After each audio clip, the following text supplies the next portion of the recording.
What's going on, guys? Welcome to the channel. This video, I just wanted to go ahead and put it out there as a standalone video. I was gonna put it in my next video as just part of it, but I figure this one is important enough for the new drivers and the aspiring drivers out there to watch this and kind of figure out or learn the best way, or at least a technique that is a safe way to traverse down a steep grade. I was in PA on Route 322. I forget the name of the town that it's near, but kind of between like Lewistown, or I think it is, or College Park or something like that. The grade there when you're going east on 322, and then there's that brake check at the top, and then you traverse down. It's like I want to say it's 7% grade, but at the very top it feels a little more than that even. And then it kind of like after the first section, that kind of, I don't want to say it levels out, but it gets a lot less of a angle. But I just wanted to show some of you guys that are new to this how the best way to get down a hill safely, basically. This is one of those videos that if the fella in Colorado had seen something like this, and that maybe all those people at the bottom of that hill that he killed would not have met their demise in such a way. I'm sure somebody will point out, well, this wasn't Colorado, you're doing it in Pennsylvania, the different places. Yes, I know that, but if you apply the same technique to any hill, it'll do the same thing. You might just have to do it in different bursts, or you might have to add a little spin to it, or like instead of 3 jabs, do 4 jabs and then let it, something like that. Or but a grade is a grade. 7% grade is 7% grade. Doesn't matter where you're at. If it's a longer grade, you just got to do it more. That's all there is to it. But if he had seen something like that, or if somebody had taught him that technique, then, like I said, a lot of people would have been saved. Nobody would have been put in harm's way in the first place. So this really is a life or death situation. If you don't know how to come off of a hill and you're fully loaded, I had 40,000 pounds in the trailer, and that pretty much puts me at about 75 gross. So coming down that hill at 75,000 pounds, you've got to know what you're doing. Now this truck, I forget what kind of truck he had. He may have had a Columbia. But my truck, the Peterbilt, with the Caterpillar, I don't know if it's a Caterpillar thing or what, but the engine brake in this truck is darn near useless on real steep grades with the heavy load. I mean, it helps, don't get me wrong, but it's really, that's one thing I'd have to give credit to my Cascadia. That thing had an amazing engine brake on that DD15, but that was about the only thing that was good about it, in my opinion. Well, yes, the fuel mileage, but we're talking about grades. But this truck, I've got to kind of watch it a little bit more, and I've got to put it in a lower gear with this truck for the same hill to help hold it back a little more. In this truck, as you'll see in the video, I had to leave it on the high side of 5th gear, which basically with an 18 speed, the high side of 5th gear, 5th gear is the very first gear in the way the shift pattern goes. Yes, there's a low range, also a low gear also, but you don't use the low gear. So when you're shifting gears, you go from 4th, and then you hit the splitter into the high range, and then you go into the 5th. That right there on the 18 speed, and it'd be the same on the 13 speed. That's where I kept it the entire time. And I had the engine brake on. The speed limit on that hill is 20 miles an hour, so you've got to abide by that. It's kind of hard to, but the way I do it, I go by the 3 jab rule on the brakes. You never want to ride your brakes. It really pisses me off when I see trucks going down a hill like that and their brake lights are on the whole time. That is how you lose your brakes. That is exactly how you lose your brakes. Even if you think that you're not applying enough brakes or enough brake pressure to that pedal to wear out your brakes or to heat them up, if you're putting enough pressure on that pedal for that brake light to come on, odds are you're heating up those brakes. You don't understand. If you get out there and you look at your brake shoes and your brake drums, when the brakes are released, there is a hairline space between the shoe and the drum. It doesn't take much to make that shoe come in contact with that drum. So keep your foot off that brake until you're ready to use it. And then when you do need to use it, like I said, I jab it 3 times and I jab it firm. I don't lock up the brakes or anything like that. But jab, hold down for a second, jab, hold down for a second, jab, hold down for a second. And then you're back down to the 20 mile an hour mark, and then you let it speed up to about 26, 27 miles an hour. And then you do it again. And you just repeat that process the whole way down. You let it speed up like that because during that time, it's giving your brakes a chance to cool off a little bit. It's allowing some airflow to come into the brakes. And then you do it again. And you just keep doing it that way. And unless you lose your air, which again is part of maintaining your truck, you need to make sure you have good air supply. But as long as you don't lose your air, you're going to be fine. Or you will not overheat your brakes that way, is what I'm saying. So you've just got to use some common sense to you. Like I said, this is a very important thing to do. I can't stress it enough. This is a literal life or death situation out here if you don't know how to come off a hill. These are too big of trucks to gamble with our lives and everybody else around us. So most of the people on here, I don't know how many people on here are new drivers and whatnot, but most of the people that are on here, I'm sure, are probably seasoned drivers and either do the same thing I do or they have their own technique that is safe as well.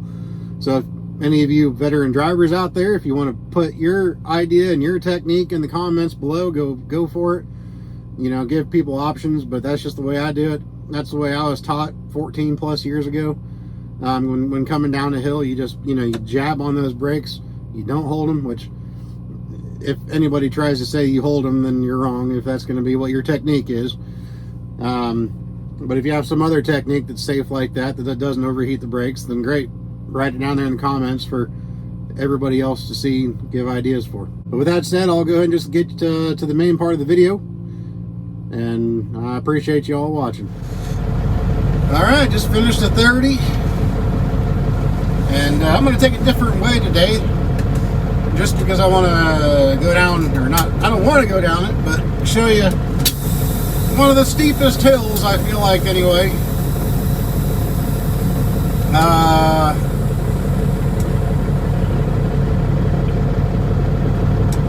Well, at least the steepest hill in Pennsylvania that allows trucks that I can think of. I know there's a steeper hill, like over there by Breezewood on 30, that trucks aren't even allowed to go down. That section of 30 is not allowed for trucks. But this road that I'm talking about is on 322, and there's a brake check at the top of it that you have to stop at, just like every other hill with a brake check. And I don't like going down this hill because it is so steep. I think it says only about 6 or 7%, but I think it's steeper than that. There's sections of it anyway, like the first top bit of it is definitely steeper. It's so steep that I can have my transmission in 5th gear, on the low side of 5th gear, with the engine brake full blast, and it's not enough to hold the truck back. Oh, this guy did not pull up far enough. Not even close, dude. Are you serious? I get these are some crazy parking spots here.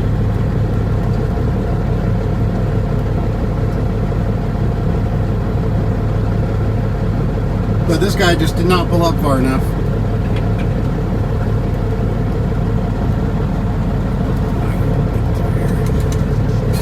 I don't know if I'm going to clear that. Woo!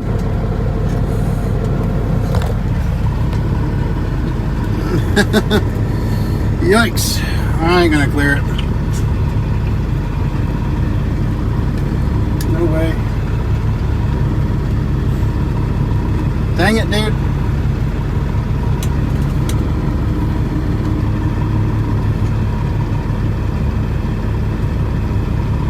Guess I'll go through here. Oh my gosh.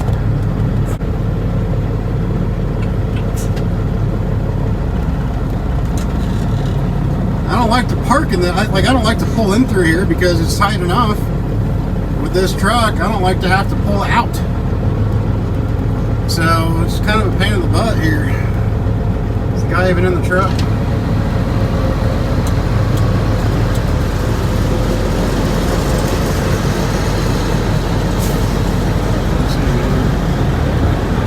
No, don't see him in there.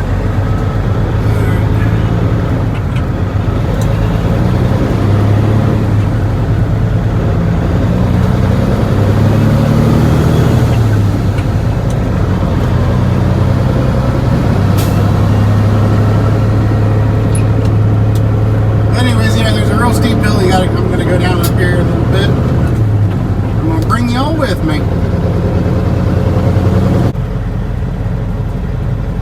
Alright, we are in the brake check area to go down this massive hill. Spring Mills, Pennsylvania. You know where I'm talking about, then you know.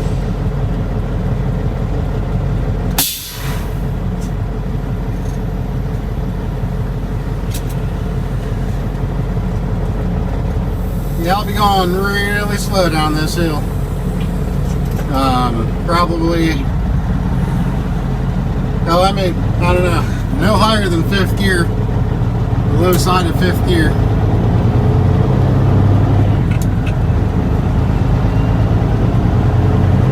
When I was in the shop the other day,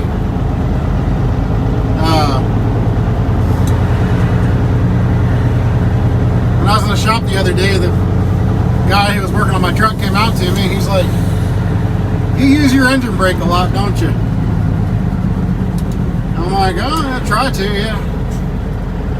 He's like, "It shows." He's like, "Every time you come in here and I see your brakes," because they always inspect my brakes.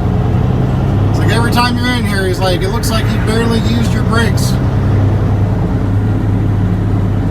Come on, Honda, let's go.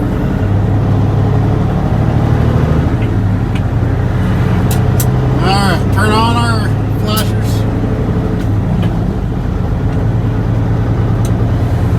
Alright, 20-mile-an-hour speed limit here.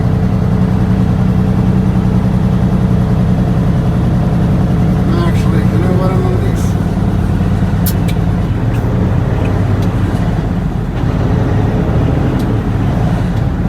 I want to turn. Seriously? I guess I don't know.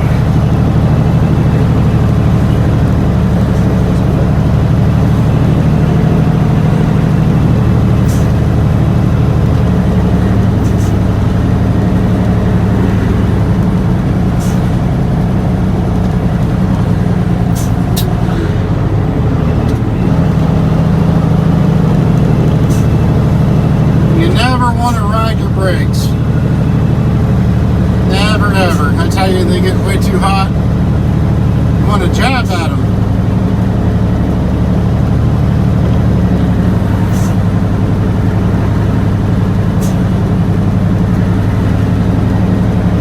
I don't know if you can hear my air every time I jab at my brakes, but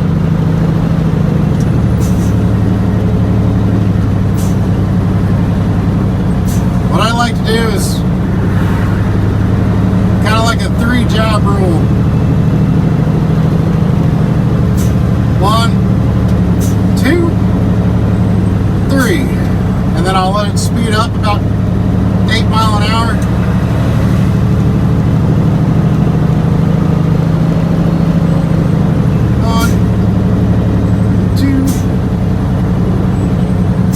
I let it speed up like that to give the brakes time to cool off a little bit.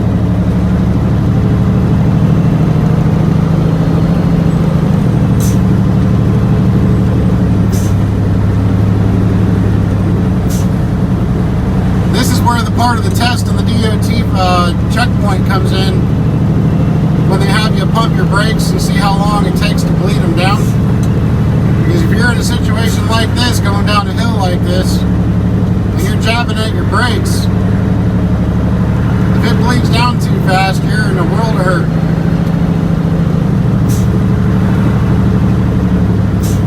Now I got a guy right behind me that didn't know how to do that, and he came flying up on me.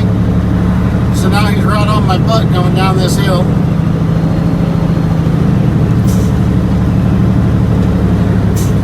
Never want to be that guy.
Because I use my brakes the way I do, we don't have to use that ramp.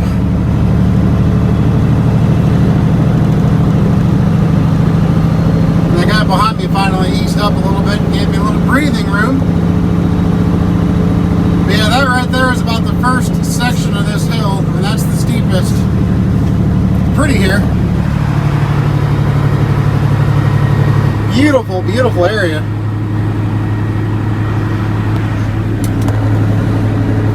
I just don't like this hill.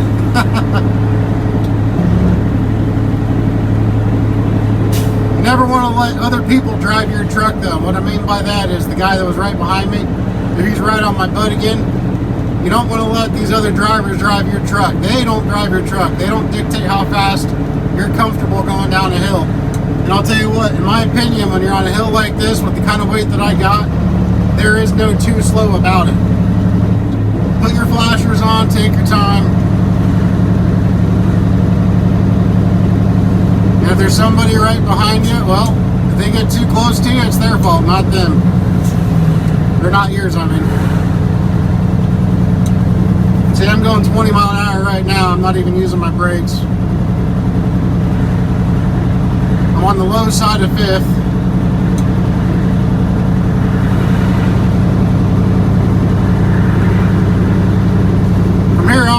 Not nearly as steep as it was up there, but I think from here on I can pretty much just ride it out without even using my brakes. There might be a little bit of a section that gets kind of steeper, I'm not sure.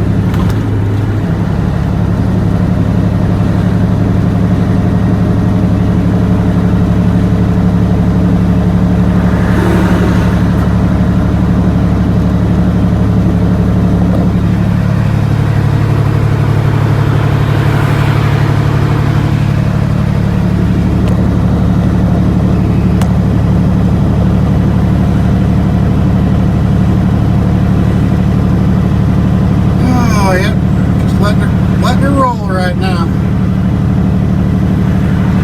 You can see how close that guy was to me in my mirror.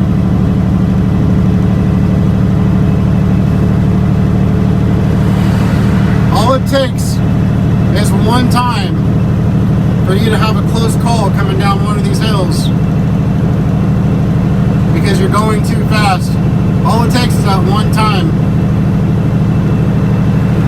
to get your ass in line and not be doing that anymore. And that's assuming that you get out. I mean, that's assuming that you actually save yourself in your truck in that incident. You know, it can be scary coming down a hill like this, coming around a corner, and then there's stopped traffic. What do? You ain't stopping, not if you're going too fast.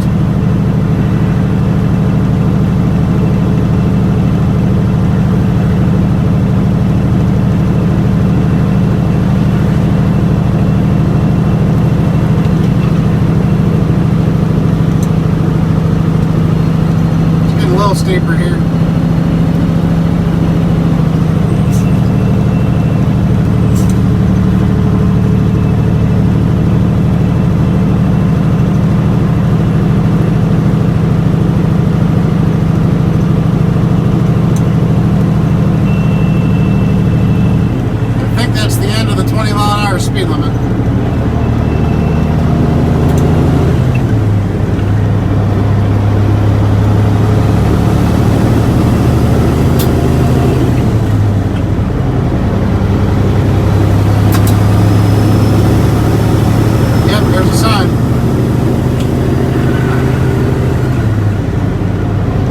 saw a sign, and it opened my eyes. I saw a sign.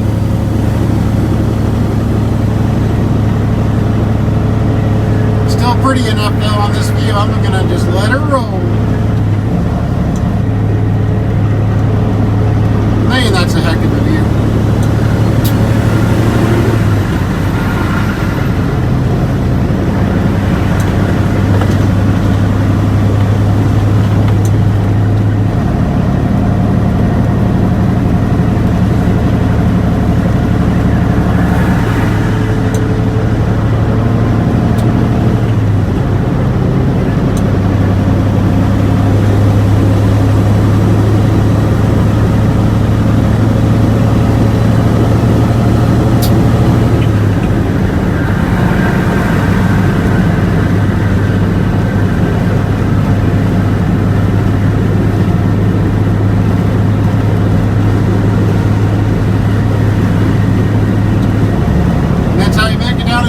Safely.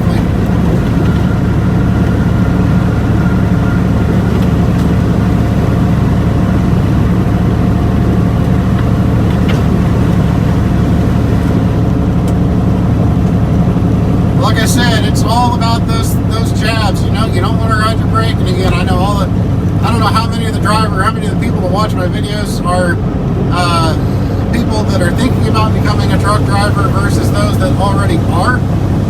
But those that are thinking about it or that are new in trucking, you know, my videos aren't necessarily all about learning. I just kind of show you what it's like to be a truck driver throughout the day, typically.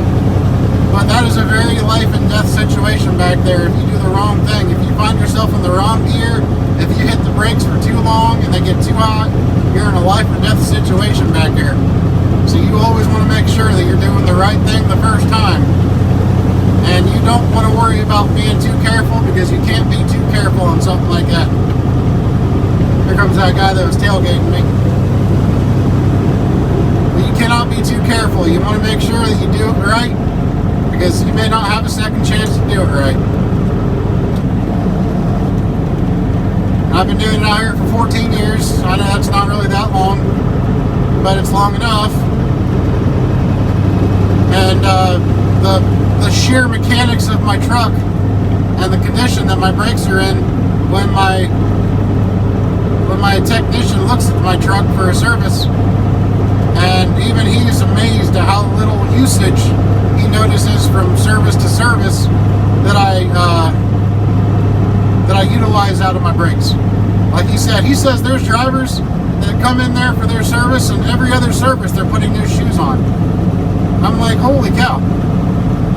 You know, I had the brakes on my Cascadia. They lasted me, well, when I bought the Cascadia, I don't really know how old the brakes were. They were good, they were nice, they were thick, the shoes were, but I don't know how long they'd been on the truck. And I drove it for another 2.5 years before I put new brakes on it. Before I needed to put new brakes on it. You know, and this truck here I've had for it's actually, we're coming up on that year mark. Because I bought this truck merely days after my daughter was born, and yesterday was her birthday, so. But, it's a little rough in the right lane here, let me get over. So, yeah. The 3 jab rule is what I go by. You jab it 3 times, and then you let it speed up about 8 miles an hour. And that's just that lets it roll for just long enough to cool the brakes down long enough to jab at them 3 more times. And you just do that repetitiously over and over, and you're golden. Just don't sit on the brakes. That's the worst case scenario. Do not ride the brakes. And when you jab at them, don't pussyfoot around about it. When you jab at it, you hit them. I mean, you don't want to lock them up, but you get on those brakes hard for just a quick second, and then you let off. And then you get on them hard again, you let off. Get on them hard again, then you let off. You know, and this, like I said, this is a life or death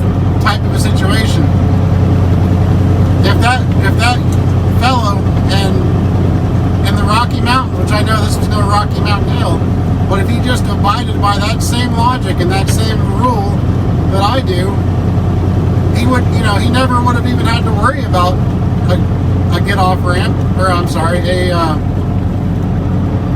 runaway ramp, because he never would have lost control of his truck. His brakes would never have gotten hot. He never would have lost them. He never would have killed.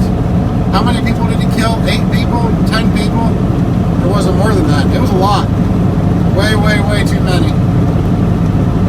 All because he didn't have the proper education and the proper know-how to drive down a hill like that. So, this is a very important topic right here. If there's any new drivers that are watching, heed that knowledge, that advice, and you will be good, man. You will be fine. So, I've got a little over 40,000 pounds in the box right now, going down that hill. So about 40,000 in the box puts me at about 40 or about 75 gross. So if I can do that at about 75 gross, just like that, on a, at minimum, 7% grade, you can pretty much carry it through to wherever you're at. Alright, let's get on down the road.